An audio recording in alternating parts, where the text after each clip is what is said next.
Annika Lucas. Anneke.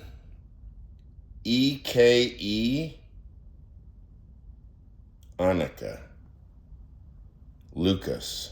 Lucas.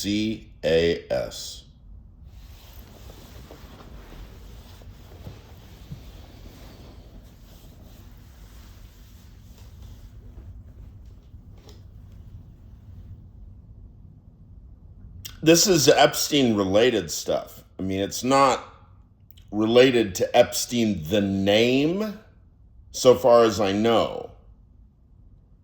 Now, what I'm referring to is an individual woman, middle-aged, Annika Lucas.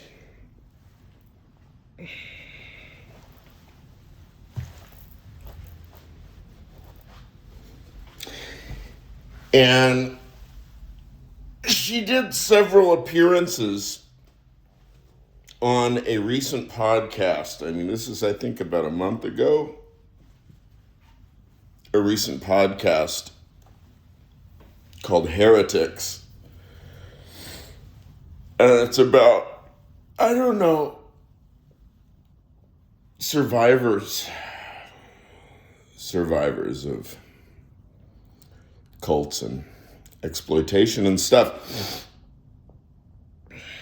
And so, Annika Lucas is Belgian.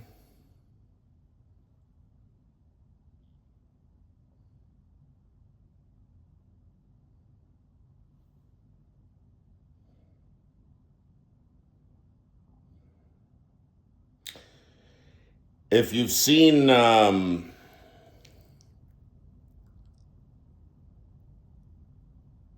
Pasolini, SALÓ,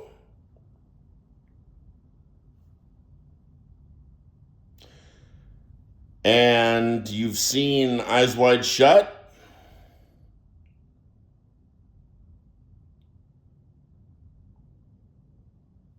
turns out those are the Disney cartoon.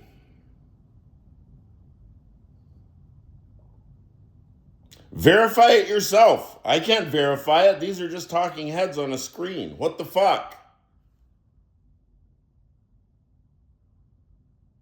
Look, one of the things that's very problematic about all this pedophilia stuff, and because, look, what we're talking about is the very darkest and murkiest depths of human nature. And there are plenty of us that would really love to just deny that any of this is human nature. And this is kind of the point. Lolita-wise and so on. I mean, Lolita is even part of this whole story, of course.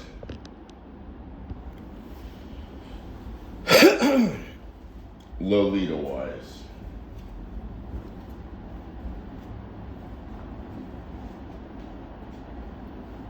Which is not to say that because it's part of human nature that therefore it's all fine and dandy. Or that we can take the cynical view and just say, well, that's just the way it is.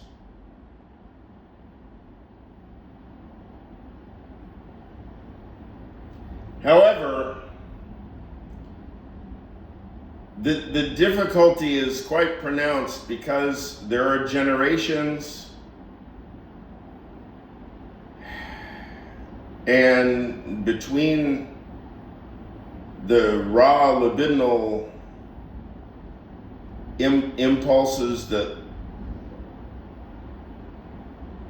smash through every limit in a position of coercive domination and exploitation,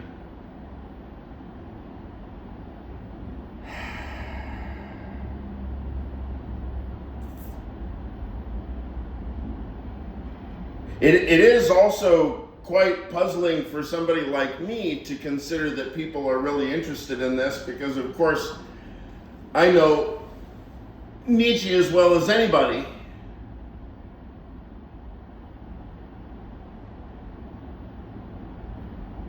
But Nietzsche is a cautionary tale about what happens when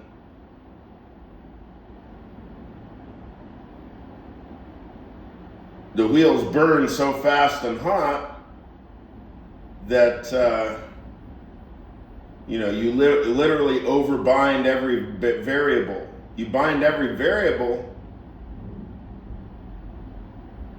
You attach libidinal cathexis to every single proper name, probably every verb and preposition and article too.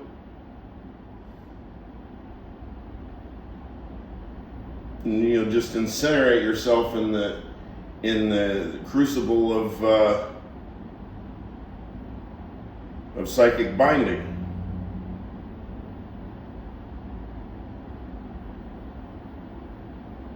The irony, of course, is that when you hear talk about elite societies and so on, and there's a lot of talk about how like the higher and higher levels of secret societies have these kind of initiatory whatever practices where when nothing's really being spoken, everything is just ritualistic, behaviorally ritualistic, secret handshakes, right? If you've got the secret handshake, you don't need a secret language. The secret handshake is already the secret language.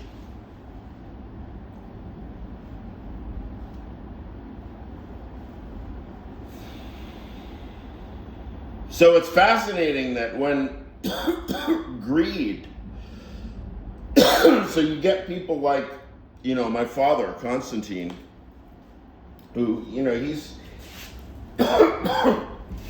what's that saying about God protects children and drunks?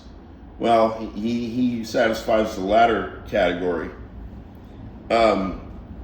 perfectly well. He's just simply not smart enough to be a real,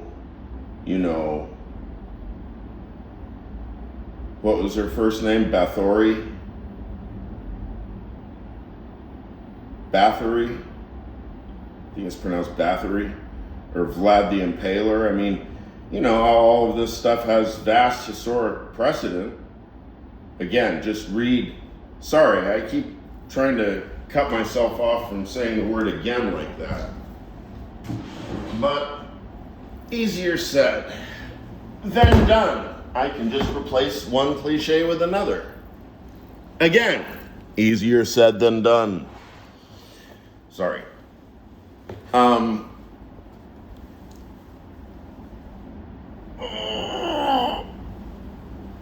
What I really mean to get at right now is the reason that this is at once profoundly real and likely fairly ineradicable is it's two reasons. Number one, the horror of it is so deep, nobody will want to think about it long enough to actually do anything about it, no matter how deeply rooted or not it is in human culture or human nature.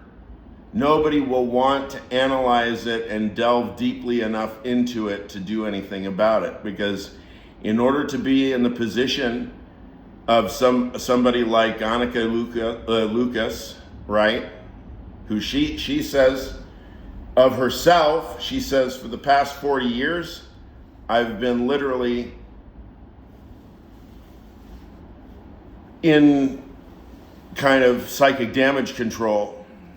I mean, literally, she's been fighting for her life for 40 years, and so she's turned her mind inside and out. So by my estimation, it doesn't get that much more enlightened than that. And of course, you can make perverse interpretation that the ends justifies the means. If it's that kind of enlightenment, then that's supposed to be the big, Aleister Crowley point or whatever. Okay,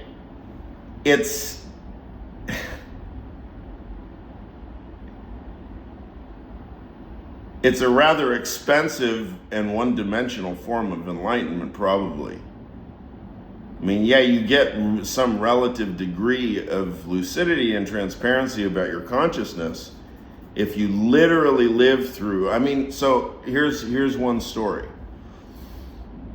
Again, verify it yourself. These are claims. This is a person named Annika Lucas on a podcast called Heretics, right?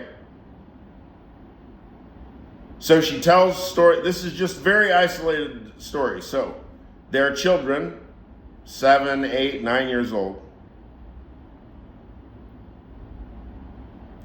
Now this is like Bilderberg meeting 1972. There's some billionaire that has remained nameless, but she tells of.